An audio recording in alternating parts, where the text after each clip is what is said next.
0.5% are Latinx. Really big privilege for us and our membership to have Dr. Landano here as well. She's originally from Mexico City, and she's the founder of Physician Life Coach, a free and confidential peer support for physicians. So with no further ado, I'd like to introduce Dr. Landano.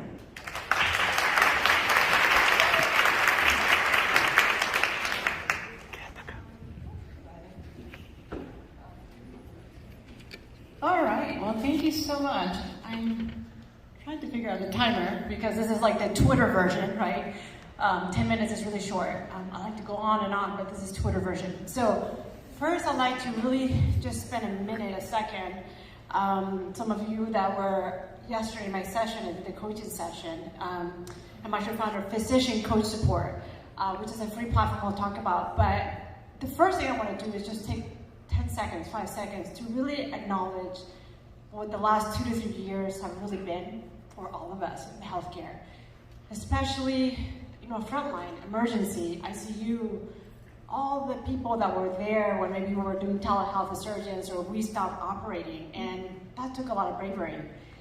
So I want to just quiet down and thank them for all of they've done. It's been really so brave what they've gone through. So I want to thank them for that. So thank you.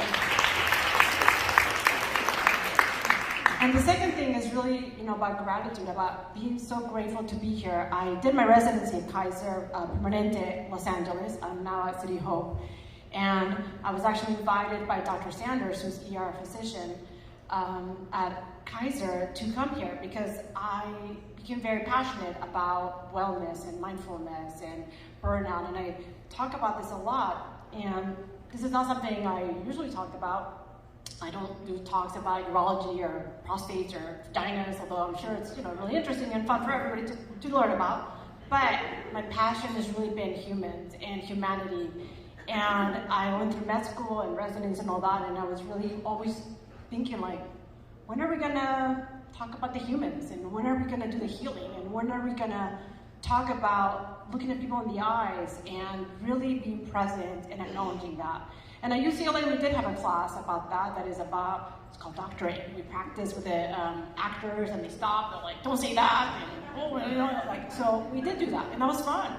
But then I really felt like that has to be throughout our training and through, our careers, really being present for the human. We really learn to diagnose and, operate and prescribe an EMR. We're very good at that. But we also have to be present for the person. And why this is important is because I've been burned out twice, crispy. The first time I was, the first time I thought something was wrong. I felt like I was that little squirrel in the street, like, oh my God, I'm gonna get run over. I don't know what to do. I'm a little bit stressed. I don't know what's wrong. Because I couldn't figure out if I should put a Foley in a patient, which is a big deal because we do that all day, right? And I actually called my chief, Dr. Tran, and I said, I have no idea what to do. I don't know if I should put a Foley on a guy. And it's a simple thing. And I was outside the room and I thought, wow, this is kind of scary. I don't know what to do. So something must be wrong. My thyroid must be wrong, or I'm my sugar, who knows? So I told my husband, please take me to the doctor. Something's wrong. We got to figure it out. I'd had thyroiditis before, so must my thyroid, who knows? And I went, and the doctor was like, you have anxiety, and here's your Zoloft. I'm like, what? No, come on, it can't be that. Of course, there's something else. And he's like, no, there's your Zoloft. And he did some parasympathetic and sympathetic thing. I'm like, oh, okay. But so then I was like, okay, well, that's great. And so I was like, all right, well, I'll take your Zoloft. And I went to therapy, and I did that for a few months, and I actually got much better. And I got off of that because then I was pregnant with my daughter, which is still safe in pregnancy, but I was actually okay. So I just got off of it, and I thought, well, there you go on with your life. But then, COVID hit, and it has hit us all very differently, right? It's been challenging. But for me, it was not just a squirrel, it was complete paralysis, a fear of, going to die, who knows, I'm OCD, so I went to overdrive, and I was very scared, very frozen at this point, and I spiraled into a negativity vortex, very dark. So if you sometimes close your eyes and just think of this room when it's dark, you'll think that you're alone. You feel kind of closed off. It's not expansive feeling. It's really lonely, and you don't know what to do. You can't see the light. And I actually wasn't depressed, but I was like, well, maybe I need some Zoloft again. Who knows, you know? But I wasn't depressed. I was just in a dark place where my mindset, my thoughts were so negative that my husband said, you know, you're kind of acting like that friend you say is really like Debbie Downer. And I'm like, no, me? No, not like that. But I was. I mean, I was like not pleasant to be around, and I was just like a blob mass of human without being present for my kids. And I had the gift to have a mother who's a narcissist. And if you don't know what narcissists are, they're somebody that are just kind of not present. They're just all about themselves. They really don't care. Like, my mom doesn't know what I do, really. She doesn't know where I work. I mean, she can care. I mean, it's just her disease, right? But it is a gift because I was able to learn to be independent. I was able to learn what presence means. And that is my superpower with patients. I can be present 100% with you, because I never had that gift with my mother. She wasn't like that with me. So I said, you know, I don't want to be like your mother. I need to be present for my kids. I need to get out of this hole. You know, like the speaker before said, you gotta find your passion.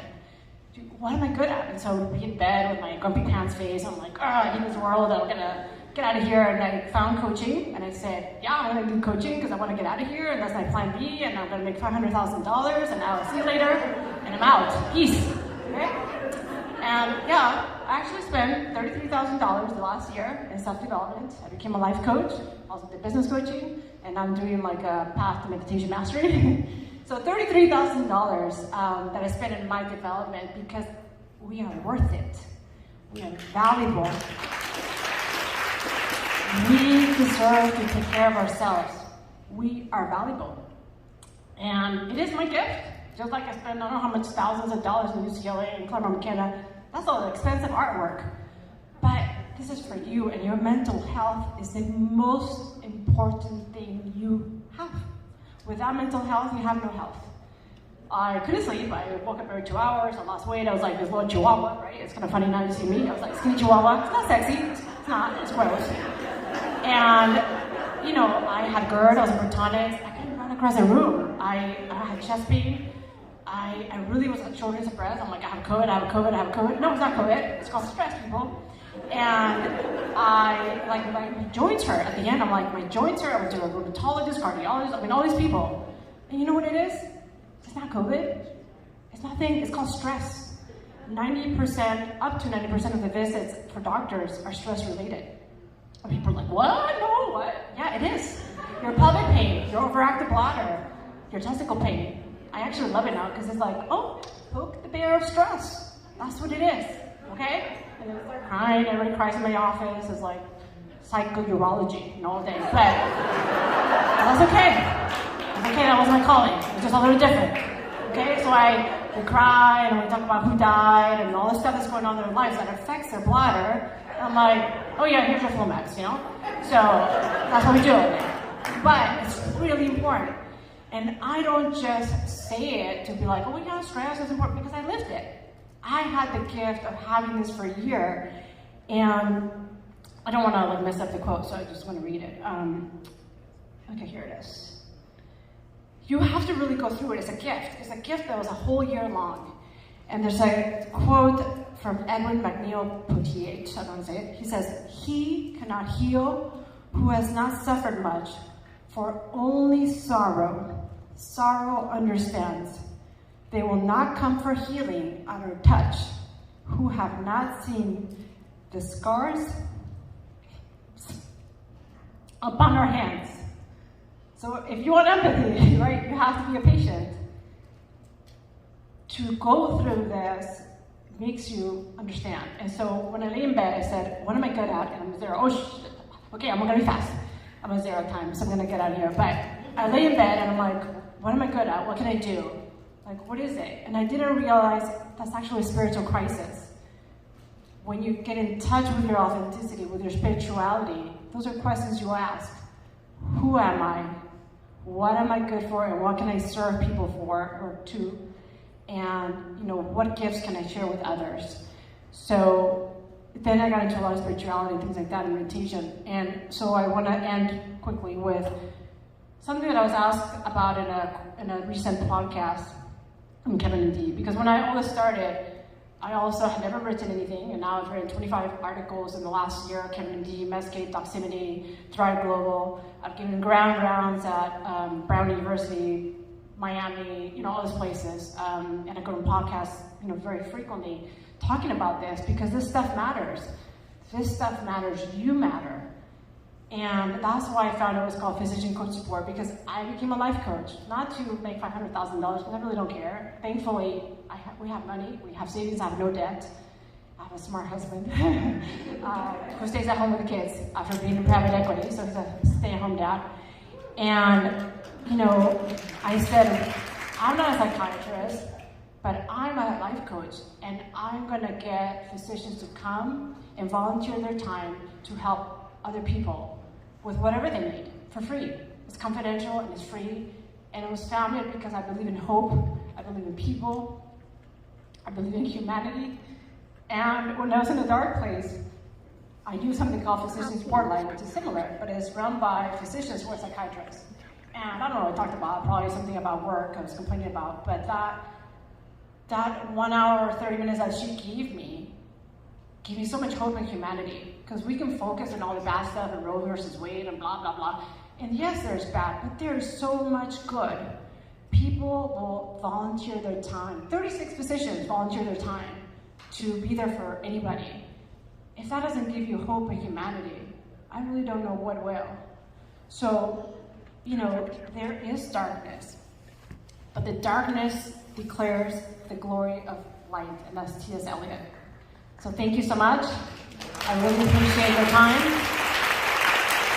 And I have one 30-second thing and I'll get out of here. So Tony, can you put it on for me? This was good enough for LinkedIn. 22,000 views in 2 days, so we're gonna do it. Here you go.